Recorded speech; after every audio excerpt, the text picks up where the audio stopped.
On va passer à la partie marché pour vraiment essayer d'avoir une perspective sur ce que sera 2023. Pour commencer, Alexis, quelle est ta vision du marché de l'épargne en 2023, Alexis? Alors d'abord, merci Yann, puis si tu n'as pas de questions, c'est que tout a été clair.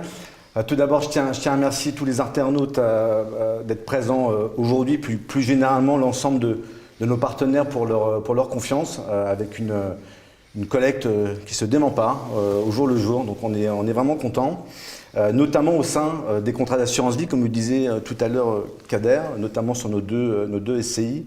Alors la partie assurance vie qui vit une petite révolution aujourd'hui, après 15-20 ans de baisse régulière sur le rendement de l'actif général du fonds en euros. On a vu cette tendance légèrement s'inverser. Alors on reste encore sur des rendements relativement faibles, mais dû effectivement à la hausse des taux, mais surtout avec la compensation de cette fameuse PPB, la provision pour la participation aux bénéfices. Et en 2023, Arca RM se doit véritablement d'accompagner cette tendance et donc de proposer la meilleure des gestions à ses partenaires entre l'actif général du fonds en euros et, comme le disait Yann, par rapport à d'autres actifs financiers que vous trouvez aujourd'hui sur le marché.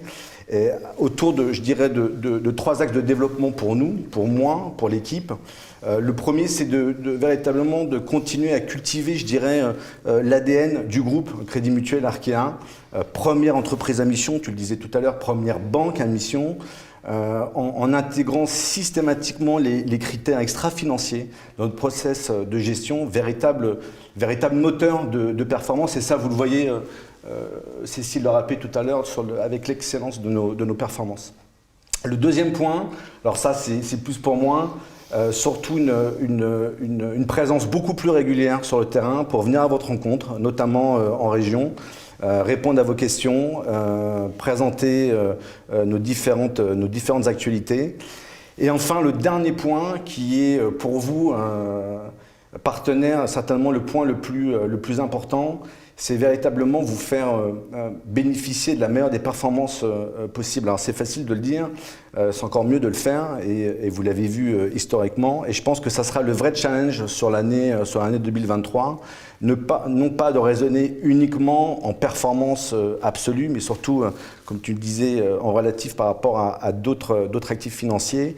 Et ça, en confirmant, l'excellence de nos expertises. Merci Alexis.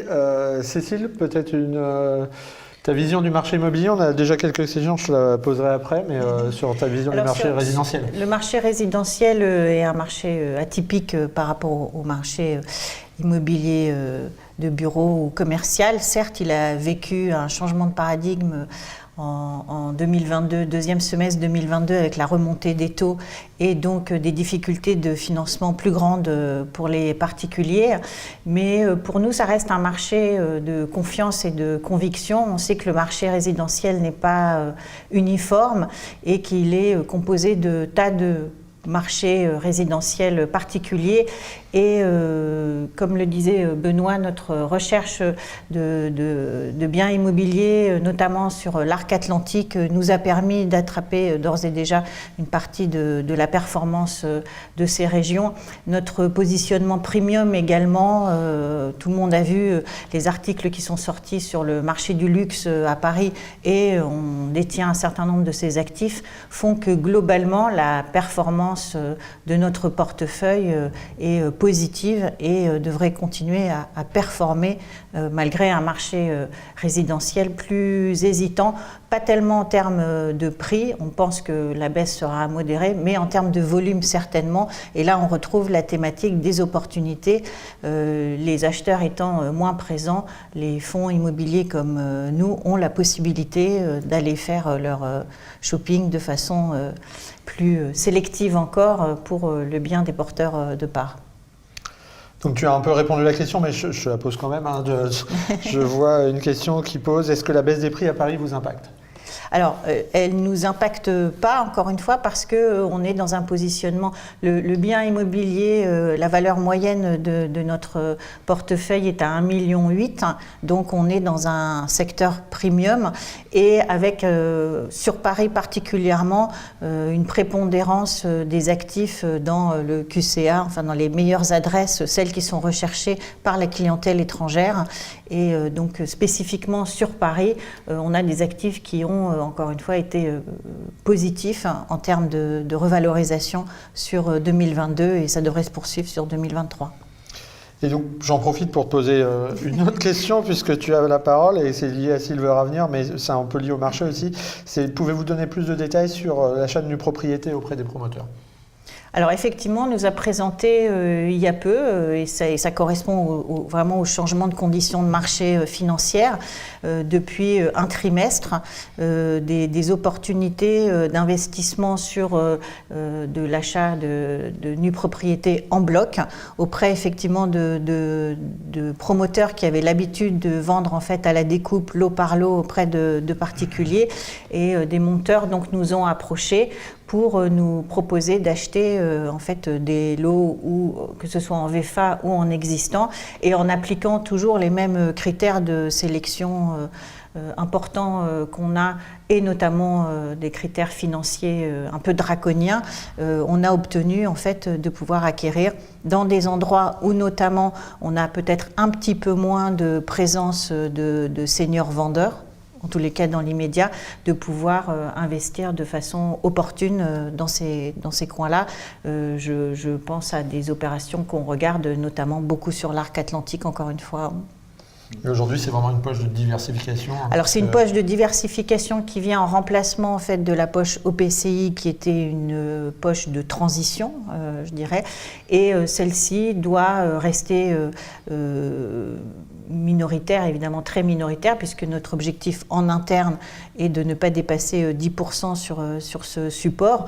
En revanche, on a vraiment l'impression qu'on est toujours dans notre objet social qui est de maintenir en fait les personnes à domicile et ce sous quelle que soit en fait la forme d'investissement qu'on opère. Ouais, je crois que ce qui est important aussi, c'est de dire que, encore une fois, c'était vraiment le but, c'était de saisir l'opportunité. Je pense que ce sera vraiment le maître mot de 2023 hein, sur l'ensemble des secteurs. Il y a une opportunité d'aller chercher des actifs avec des prix intéressants. Donc, c'est bien pour la performance du véhicule d'aller saisir ces opportunités. C'est la même chose sur l'immobilier commercial. Je pense que on a vu vraiment le marché se transformer, c'est important de le dire, depuis la fin de l'été, où les prix ont commencé à baisser. Nous, systématiquement, on est allé souvent renégocier les prix sur lesquels on s'était engagé avec des vendeurs parce qu'on a vu effectivement des classes d'actifs où ça changeait très vite. Hein. On voit par exemple la logistique. On peut citer l'exemple du portefeuille A13 qu'on a acheté sur Territoire Avenir il y a peu de temps à un taux proche des 5,5%. Clairement, ce type de portefeuille loué à des très bons locataires situés très très bien donc sur l'autoroute de Normandie, ça serait parti à des taux qui approcheraient des 4 il y a 9-12 mois. Et donc là, il y a vraiment des opportunités à saisir. L'avantage, encore une fois, de nos fonds, c'est qu'ils sont neufs. Et donc, on n'a pas de passif d'actifs qu'on aurait achetés depuis plusieurs années, 3 ou 4%, qui viennent faire baisser nos performances. Et c'est pour ça, Abdelkader vous en a parlé sur Territoire Avenir, hein, on est très en avance sur la performance, hein, puisque aujourd'hui on est à plus de 4% de performance en à peine 8 mois. C'est clairement le marché qui veut ça. Alors bien évidemment, il faut faire attention, hein, les performances passées ne préjugent pas des performances futures, mais notre vision, c'est qu'il y a vraiment une opportunité aujourd'hui et également une opportunité pour des fonds qui achètent des actifs en direct. C'est-à-dire que c'était une volonté aussi, notre SCI, elle se différencie aussi comme ça, et la SCPI, c'est son propre hein, d'acheter des actifs en direct, mais souvent la SC, c'est des fonds de fonds. Là, on voulait une SCI qui achète ses actifs en direct pour pouvoir maîtriser ce qu'on fait et notamment maîtriser tout ce process d'acquisition pour aller rediscuter avec nos vendeurs quand on estimait que les prix avaient changé. Et par exemple, on demande systématiquement une expertise avant acquisition.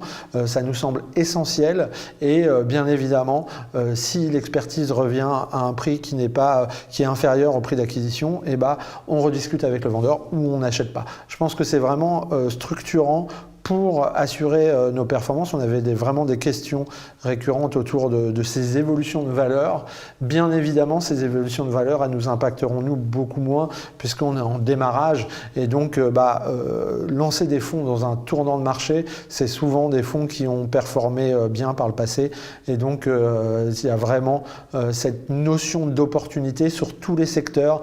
Et également, le fait d'avoir des fonds diversifiés nous permet de se dire est-ce qu'il y a une opportunité sur la logistique? J'y vais, parce que ça peut être intéressant. Est-ce qu'il y a une opportunité sur le bureau, sur du bureau très particulier? Parce qu'on connaît, on connaît aujourd'hui vraiment de façon plus fine ce que cherchent les utilisateurs. Et donc, ça nous permet de se positionner sur les actifs de demain.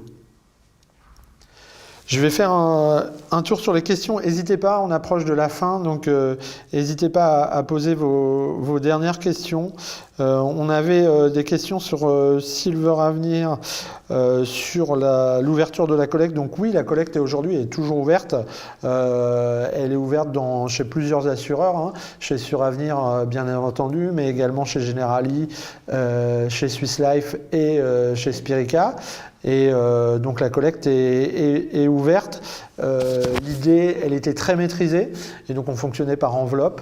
L'idée, ça va être sûrement de la rouvrir un peu plus largement à partir du deuxième trimestre, puisque comme je vous le disais, aujourd'hui on investit beaucoup plus tous les mois que ce qu'on collecte, ce qui est très bon pour la performance, mais il y a un moment où on va être limité en cash, donc il va falloir qu'on rouvre cette collecte, et bien évidemment vous en serez informés. Et je regarde si on a d'autres questions. Qui gère vos actifs? Comme je disais en début, c'est vraiment un partenariat qui, je pense, a été structurant pour le succès, notamment de Territoire Avenir et de Transition Europe, avec notre société sœur Arkea Real Estate, à qui on délègue à la fois le sourcing des biens immobiliers et l'asset management immobilier, donc la gestion des actifs. Et vraiment, c'est une équipe de 40 professionnels très aguerris, qui ont une connaissance très marquée du marché en France et en Europe, et ils nous ont permis de sourcer des biens. Vous avez pu voir sur Territoire Avenir, on avait un pipeline, une visibilité très forte sur où on allait. Sur la SCPI Transition Europe, on a déjà 2 actifs en exclusivité qui vont pouvoir être achetés au fur et à mesure de la collecte. Encore une fois, ça sera vraiment je pense, le cœur de la performance. Il est dans cette adéquation collecte-investissement. Les expertises avant achat diligentées auprès de quel organisme? Donc ça, c'est réglementé par l'AMF. On a passé des contrats de 5 ans sur Territoire Avenir, c'est la société JLL. Et sur Silver Avenir, comme il y a beaucoup d'actifs, on a plusieurs sociétés, donc JLL également, BNP Paribas et Vif Expertise, qui sont nos 3 experts qui expertisent le patrimoine tous les ans sur Silver Avenir et tous les trimestres sur Territoire Avenir pour la société Johnson Glassal. Je regarde avant de finir si on a d'autres questions. Avez-vous une idée de la date des premiers versements pour la SCPI? Oui, le premier versement, ça sera à mi-juillet, donc pour le T2, ça sera le versement du T2 qui se fera aux alentours du 15 juillet pour la SCPI. Mais on a déjà du loyer qui est rentré, puisqu'on a déjà acheté 2 actifs, dont un au 30 décembre, donc avant le lancement. Donc on a déjà de la distribution à réaliser. Donc c'est une bonne chose. Donc première distribution au 15 juillet pour la SCPI Transition Europe.